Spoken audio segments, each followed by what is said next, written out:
It's Mayor Jane here for another afternoon update. We are going to have a great show for you this afternoon. I want to start by wishing everyone who celebrates a very, very happy Passover. Passover starts this evening at sundown, and I know this year's celebration is going to be much different than years in the past, but that's okay. You know, we can celebrate as families, we can celebrate with families and friends over video chat, or we can celebrate over the phone. Whatever way we do it is going to be very meaningful, I know, for a lot of individuals. And no matter how you celebrate, I hope that it brings you a sense of peace and joy. So thank you all very much for that. And then also, I want to remind everybody that we have our dance party going on again this evening. This has really been a lot of fun, and fortunate for all the viewers that they don't have to see me dance, and they certainly don't need to hear me sing. But I thank, again, iHeartRadio for their incredible partnership. You can listen on 6 different stations. It's 93.3 FLZ, Mix 100.7, 95.7 The Beat, Roomba 106.5, 98 Rock, or US 103.5.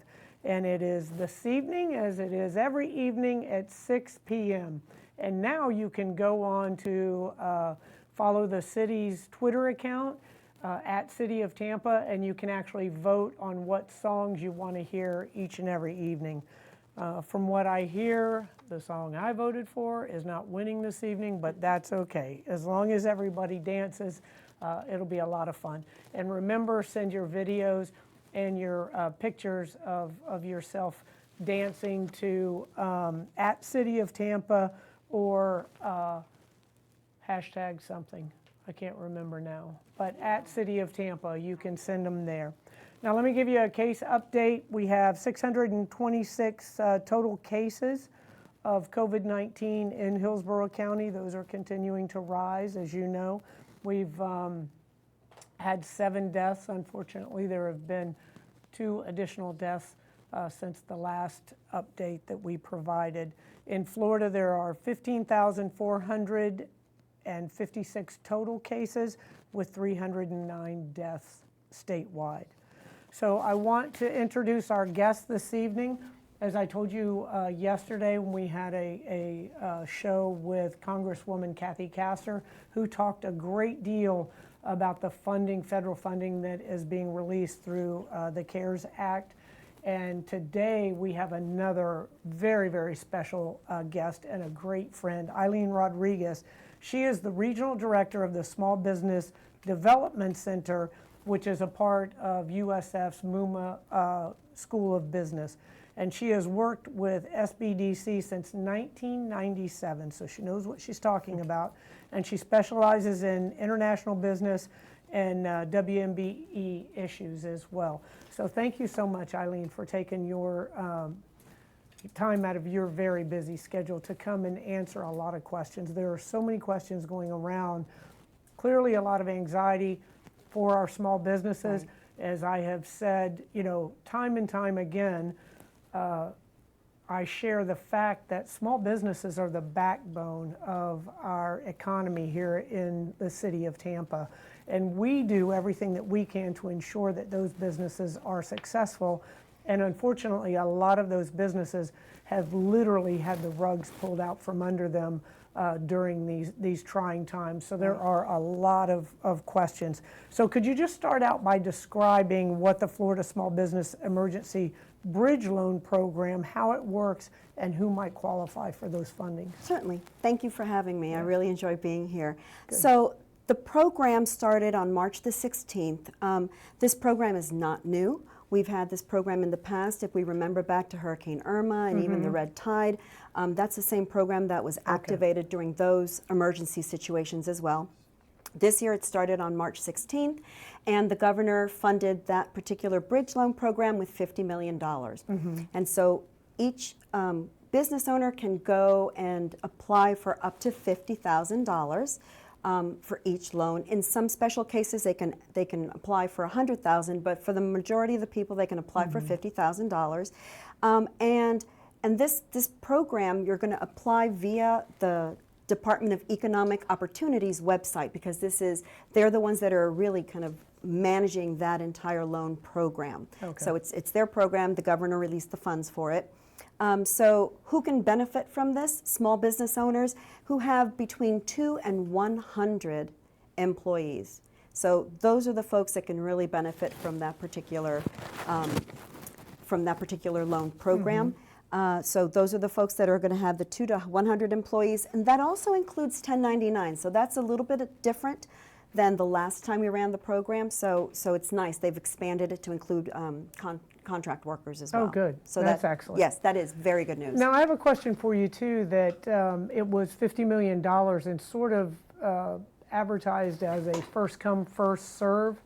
So is there any word on how those funds have been drawn down, and if there's a possibility of the funding running out before small businesses can get assistance? That's a great question, and we have no idea as to where we are within that $50 million, but I can tell you that throughout the state of Florida, there have been a lot of small business owners applying for this loan. So we've seen over 30,000 applications. Oh my goodness. And so there's great need in the community throughout the entire state of Florida. We have not heard yet whether the governor is going to issue additional funds for this loan. So we're just waiting along with everyone else at this point. Okay, good. Yeah, I heard today a very disturbing fact that there were over 500,000 individuals who were trying to apply for unemployment through the state's website, and that they were only able to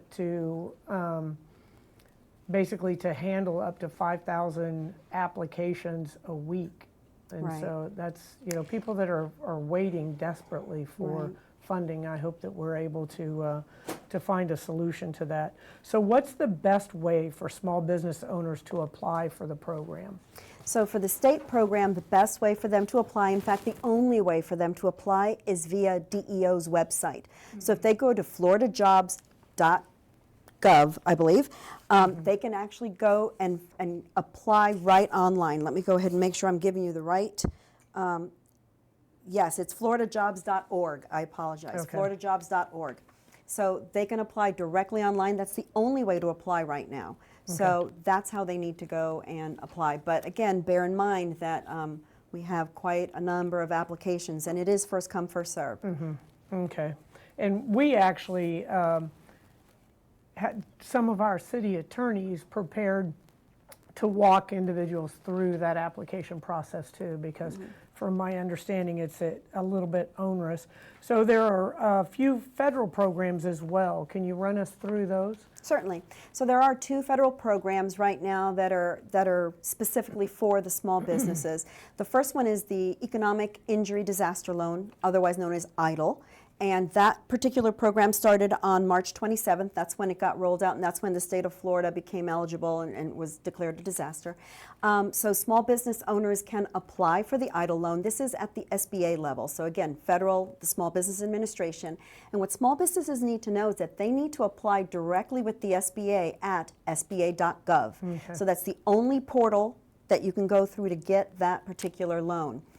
That loan is really good because a couple of different things. So the state program, the state loan, is a short-term loan, 0% interest, but it is a 12-month program, so it balloons at the 12th month. And while that sounds like a lot of time right now, it's going to come really quick. Yeah. So what we're telling our small business owners is go ahead and apply for the emergency bridge loan at the state level, but at the same time apply for the federal loan, because that is a longer term loan. That's a 30-year loan. It's not interest free. You do have to pay interest, but it's low. It's 3.75% for for-profit businesses and 2.75% for nonprofit businesses. Oh, good. And so they can go ahead and apply. It's going to take a little longer to get that loan, but once they get that loan, they can use the proceeds from the SBA loan to pay off their state loan. So that gives them a little bit more breathing room. So that's a really good scenario for those small business owners. Okay, now is there the possibility of that loan turning into a grant if they follow certain steps? So actually, there is a portion of that loan that can become a grant. So when small business owners are applying online at the SBA's portal, there's a place for them to click and say, okay, I would like to apply for the $10,000 advance. The $10,000 advance, so let me just give you an example. If somebody's going to apply for $100,000, they click on the button, they say, well, I want the $10,000 advance. They will get that $10,000 advance ahead of time, of course, hence the word advance. And then the rest of the money that they've requested, if they're approved for the loan, that other $90,000 is what's going to become the actual loan. That $10,000 is forgiven. Oh, okay. So it's another way to get, money quicker into small business owners' hands. Excellent, excellent. All right. Let's see. Can small business owners take advantage of all of the programs that you've mentioned? You talked about the bridge and then the emergency. Right. Yes. And there is a third one, which is, of course, the Paycheck Protection. So the answer is yes, they can. They need to be very careful, though, because some of these programs, for example, if you apply for the Paycheck Protection Program, the PPP, and you use that to help with your payroll, then you really can't use any of the other loans for payroll purposes. So there's some, Okay. You can't really double dip. And the PPP cannot be used to pay off the state program. The EIDL loan can. So it gets a little confusing. There you go.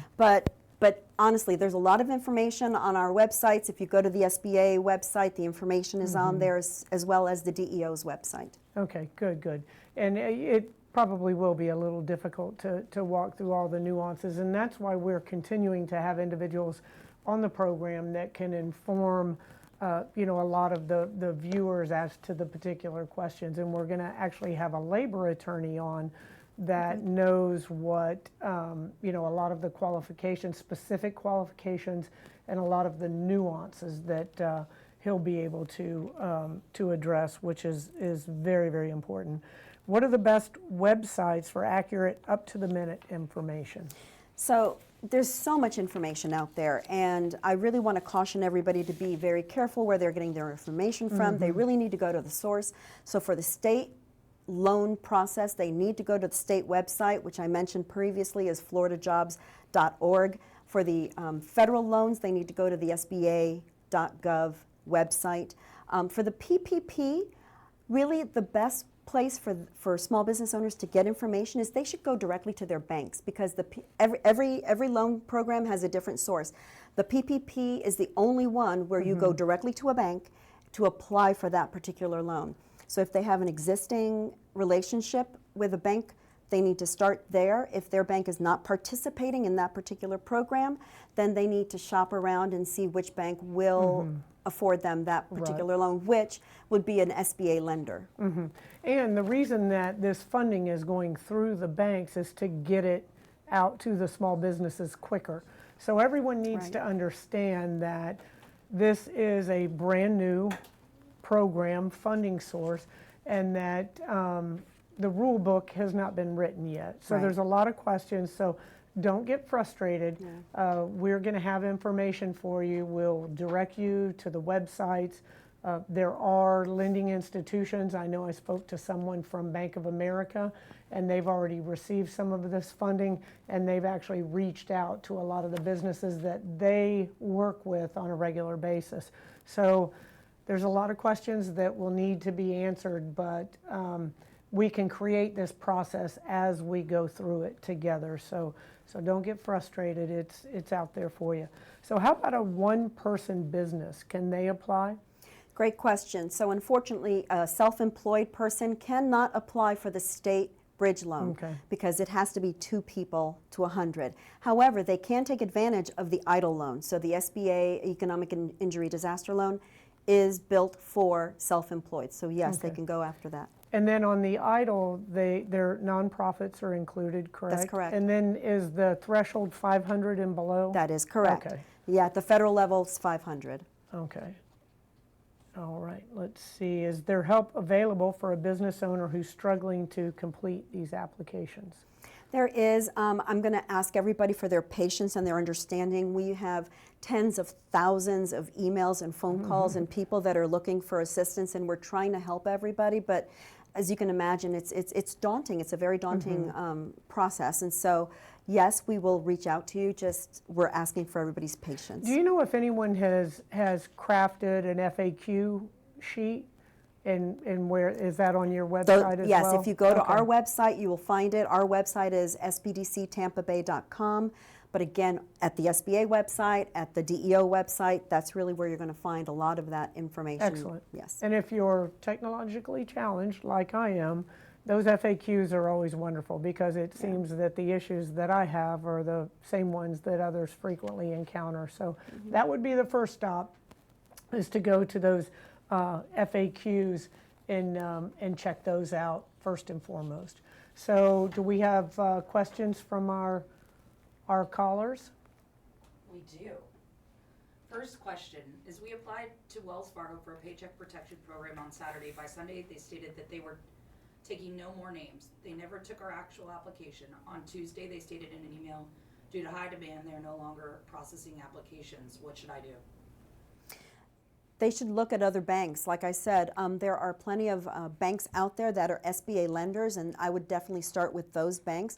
It's good that they started with their own bank, but if their own bank doesn't have the capacity or is not even participating, then they need to look at other banks to see who is participating.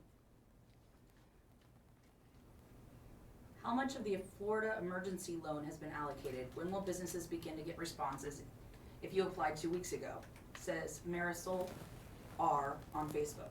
Okay, so Marisol, the issue is that we don't know exactly how much has been expended at this point. We've not been given that information. DEO has that information, so they do have a call center. You may want to go ahead and call them directly because they're the ones that manage that money. And again, if you go to the DEO website, floridajobs.org, you will be able to find their call center phone number, and you can call them directly. And what was the second part of that question? I'm sorry? When will businesses begin getting applications processed and accepted? Right, so the process has begun, but again, it's a first come, first serve. We're looking at the ones that applied starting March 16th, which was the very first day, and so progressively, and again, the crush is on. However, I can tell you that our team is working feverishly, as are all the entire Florida SBDC network, because we're the ones that are trying to help the small businesses with that process, and we are moving them along. We don't make the decisions on who obtains a loan and who does not. That's done through an independent committee, loan committee, and they're the ones that make those decisions, but decisions have been made. And so applications have been approved, have been accepted, and some folks have been starting to get their money. So just depends on where you are in the queue. Good, good. And one last question from Chris C. on Facebook. How long will it take before we find out if we're approved for the Florida Bridge Gap loan? So for the Florida, it's pretty much the same question yeah. that we just answered. It really just depends on where you are in the queue. Okay, that's all the questions for today. And there's right now we don't have information on how much, if any, of the 50 million is left, and then we don't really have any idea of how many small businesses applied and where you can't track your progress right now through the queue, can you? You can actually. Oh, so so if they've applied, the DEO has ordered these things by PID number, and so the PID number shows you where you are within the queue. So if you have a PID number of 245, you know you're very close to the beginning, whereas if you have a PID number of 15,730, then obviously you're a little bit further away from the beginning of that queue. So your PID number is going to give you that information. And we actually had one more question come in while we were doing that question. I was told that if you apply for the PPP, you'll be denied the economic disaster loan. I also heard that the funds from the PPP will be subtracted from the economic disaster loan. Is that correct? Those are two different loans, and so the issue here is, can you use the PPP to pay off the state of Florida loan? And the answer to that is no. That's why I've told folks, to really utilize the economic injury disaster loan for that aspect of it. The PPP program just got launched on Friday. I mean, it's Yeah. barely 4 days old, 4 business days old. So there's still some changes going on. Again, the best thing for you to do is to talk to your bankers about the PPP, and the actual application will have information on there, and it will tell you what you can and cannot do with it. Okay. And again, it's a learning process for everyone, for the banking institutions, Right. For the small businesses. But if we all work together to figure this out, then hopefully we'll be able to get relief quickly to those small businesses that need it. So any other? That's it. That's it? All right. Thank you so much. That was so informative. Thank you. I am glad I don't have to apply, but I'm glad that we have information. We have individuals that can help those in need get through this. So for more information about the coronavirus and resources that may be available to help during these difficult times, again, visit our website, tampagov.net, for anything and everything that you need to know about the virus and about the resources that are available. We also have information on there about the bridge loans through the state and about the CARES Act as well, and the funding that's available through that. You can also please text Tampa Ready or Tampa Lista for Spanish alerts, Tampa Ready, Tampa Lista to 888-777, and you'll receive real-time text updates dealing with the virus. And for business information, Tampa Biz, B-I-Z, to 888-777. And we send out information dealing with the different funding that's available and trying to keep you updated on all of the business needs and the business relief that's available. And again, we are within the city of Tampa crafting our own program that will provide some relief for citizens and for our small businesses as well. So stay tuned for that coming out. Let's see, what else do we have? Oh, we have our recovery hotline, our call center, and that is 833 TPA info, 833 TPA info, and you can call and talk to someone there, and they can either answer your questions or get you to the right individual or group that can help you. And they have Spanish speakers there as well. And then I know you were all waiting on this, at City of Tampa for your photos and your videos for the dance party, and then also hashtag Happy at Home TPA. So you can send it there as well. I also want to thank everyone in the community for adhering to the Safer at Home. The evidence is starting to come in that we are being successful in flattening that curve. Some of the modeling that is being done, as I said yesterday, indicates that we may hit that peak a little bit earlier and that it won't be as high as was first anticipated before we put the Safer at Home order in place here in Hillsborough County. So thank you to each and every one of you that are staying at home. I appreciate it. We are very, very grateful here in the city of Tampa.